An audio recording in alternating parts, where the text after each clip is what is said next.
الحمدللہ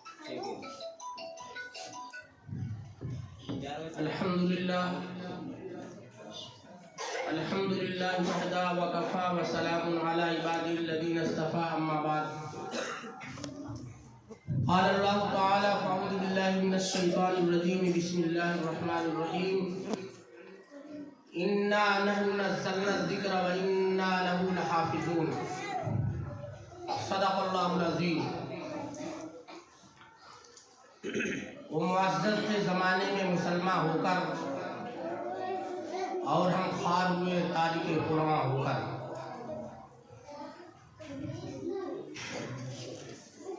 مدرسہ عبداللہ بن مسعود رضی اللہ تعالیٰ عنہ کے ذمہ دار اور ناظم مولانا مسعود صاحب اور دیگر موقر اساتذہ مہمان نظام، یہ ہم سب کے لیے بڑی سعادت کی بات ہے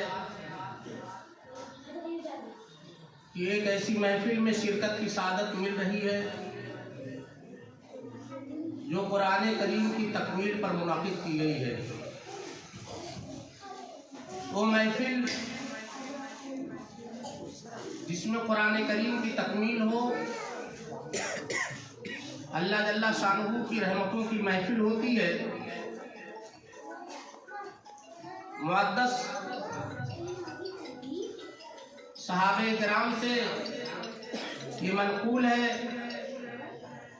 کہ جب بھی ان کی تلاوت مکمل ہوتی تھی، قرآن کریم مکمل ہوتا تھا، تو گھر والوں کو جمع فرماتے، دعاؤں کا اہتمام کرتے اور فرماتے کہ اس موقع پر دعائیں قبول ہوتی ہے۔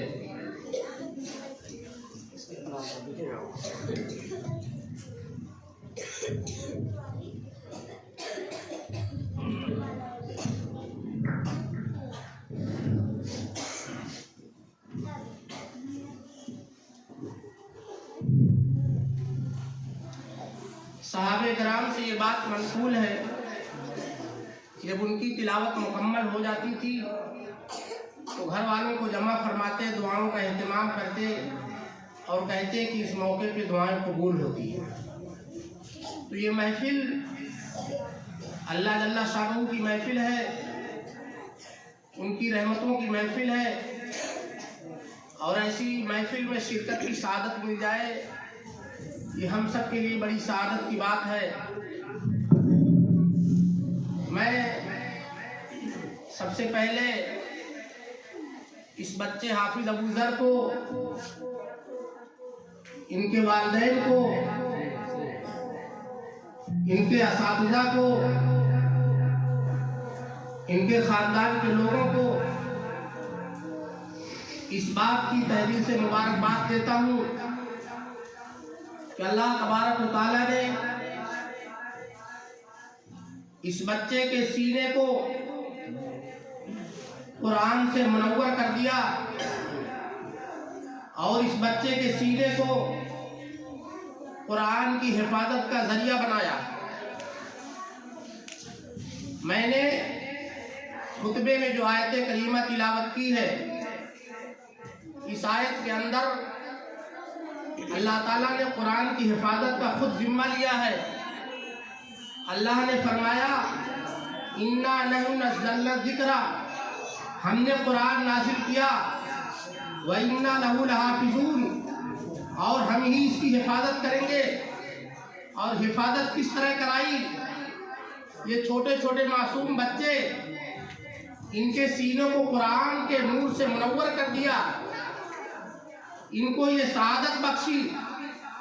گویا کہ اللہ تعالیٰ جو کام اپنے ذمے لیا تھا، اس کی حفاظت کا ذمہ اللہ نے خود لیا، اور حفاظت کے چھوٹے چھوٹے بچے، امت محمدیہ صلی اللہ علیہ وسلم کے چھوٹے چھوٹے بچوں سے یہ حفاظت کروا رہا ہے۔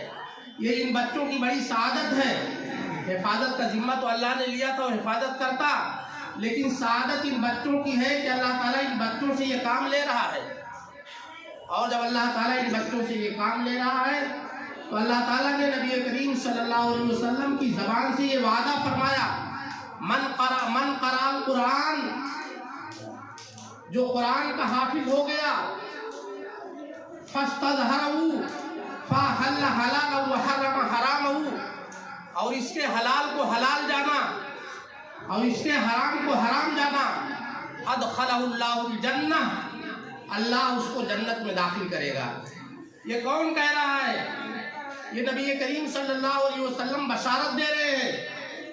آپ اسے کچھ بھی کہیے، آپ اسے حافظ بھی کہہ کر پکارے، آپ ملا بھی کہہ کر پکارے، آپ صوفی بھی کہہ کر پکارے، آپ اسے مسجد کا امام سمجھ کر اس کی قدر نہ کریں، آپ اسے مسجد کا مؤذن سمجھ کر اس کو عزت نہ دیں، آپ اس کو دنیا کی گری پڑی مخلوق سمجھیں، لیکن رسول اللہ صلی اللہ علیہ وسلم نے یہ بشارت دی ہے ادخلہ اللہ الجنہ، اللہ اس کو جنت میں داخل کرے گا۔ اور یہی نہیں، جس طرح دنیا میں کچھ لوگ حکومتوں کے قریب ہوتے ہیں، ان کے ایک اشارے پر کام بن جاتا ہے، ایک ٹیلی فون پر ان کی گاڑیاں پار ہو جاتی ہیں، اس طرح یہ حافظ قرآن اللہ تبارک و تعالیٰ کے نزدیک ہے۔ کل اللہ تعالیٰ ان حافظ قرآن سے فرمائے گا کہ اپنے خاندان کے 10 ایسے لوگوں کو جن پر جہنم واجب ہو چکی ہے، ان کے حق میں شفاعت کر تمہاری شفاعت قبول کی جائے گی۔ اور حافظ قرآن کے بارے میں رسول اللہ صلی اللہ علیہ وسلم نے یہ بھی بشارت دی ہے کہ جنت کے مختلف درجے ہیں، لامتناہی درجے ہیں، لیکن حافظ قرآن سے کہا جائے گا تو قرآن پڑھتا جا اور جنت کے درجوں پر چڑھتا جا، تمہاری آخری منزل وہاں ہوگی جہاں تم آخری آیت پڑھو گے۔ اور حافظ قرآن کے ماں باپ کے بارے میں رسول اللہ صلی اللہ علیہ وسلم نے فرمایا کہ اللہ تعالیٰ ان کے سر پہ ایسا تاج رکھے گا جن کی روشنی اور چمک سورج کی روشنی سے کہیں زیادہ ہوگی۔ یہ احساس، یہ مقام اللہ تعالیٰ نے حافظ قرآن کو عطا فرمایا۔ آج یہ مقام ہمیں نظر نہیں آ رہا ہے، اس لیے کہ ہمارے چاروں طرف مادے کی دنیا پھیلی ہوئی ہے۔ اس مادے کی دنیا میں ہم تعلیم کو روپے پیسے سے تول رہے ہیں۔ کون سی تعلیم کتنا پیسہ دلائے گی؟ کون سی تعلیم سے جاب کیسی ملے گی؟ کون سی تعلیم سے انسان دنیاوی ترقی کتنا کرے گا؟ اس اعتبار سے ہم تعلیم کو تول رہے ہیں۔ یہ جو دنیا کی ڈگریاں ہیں، ڈاکٹر کی، انجینئر کی، اس کی ہمیں تو وقات ہے، لیکن یہ اللہ تعالیٰ نے جو اتنا بڑا اعزاز عطا فرمایا ہے، اس کی ہمیں وقت نہیں ہے۔ لیکن جس دن یہ آنکھیں بند ہوگی، آخرت کا بازار لگے گا جہاں روپے پیسے کی کرنسی کام نہیں آئے گی، اعمال کی کرنسی کام آئے گی، وہاں پتہ چلے گا کہ یہ کتنا بڑا اعزاز تھا۔ تو یہ اللہ تعالیٰ نے حافظ قرآن کو بہت بڑا اعزاز عطا فرمایا ہے کہ اپنا کام، جس کام کی ذمہ داری اللہ نے خود لی تھی، وہ ان بچوں سے کرا رہا ہے۔ تو میرے بھائی، یہ حافظ قرآن بن جانا یہ بہت بڑا انعام ہے اللہ تعالیٰ کا۔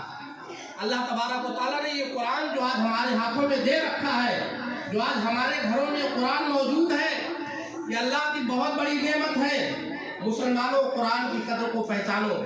تمہاری مشکلات دور ہوں گی تو قرآن کے ذریعے سے دور ہوں گی، تمہیں چین و سکون ملے گا تو قرآن کے ذریعے سے ملے گا، تمہیں عزت ملے گی قرآن کے ذریعے سے ملے گی، تم ذلت سے بچو گے تو قرآن کے ذریعے سے بچو گے۔ نبی کریم صلی اللہ علیہ وسلم نے فرمایا ان اللہ یرفع بہذا الکتاب اقواما ویضع بہ آخرین، بے شک اللہ تعالیٰ اس کتاب کے ذریعے سے بعض قوموں کو سر بلند کر دیتا ہے اور بعض قوموں کو ذلیل و پست کر دیتا ہے۔ جس نے قرآن کو سینے سے لگایا، قرآن کو پڑھا، اس پر عمل کیا، اس کو اللہ تعالیٰ سر بلند کر دیتا ہے۔ اور جو اس قرآن کریم کو طاقوں میں سجا کر رکھ دیا، سالوں سال نہیں چھوتے، اللہ تعالیٰ انہیں ذلیل و خوار کر دے گا۔ آج ہمارے درمیان کتنے لوگ ہیں جن کی عمر 50 سال ہو گئی، 60 سال ہو گئی، لیکن قرآن صحیح پڑھنا نہیں جانتے، سیکھنے کا جذبہ ہی نہیں ہے۔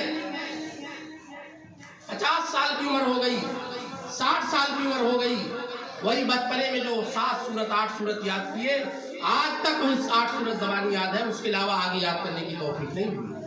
یہ ہے قرآن سے ہمارا رشتہ۔ آج کی مجلس میں میں آپ حضرات کے سامنے قرآن کے 3 حقوق رکھتا ہوں، اور ہر مسلمان کوشش کرے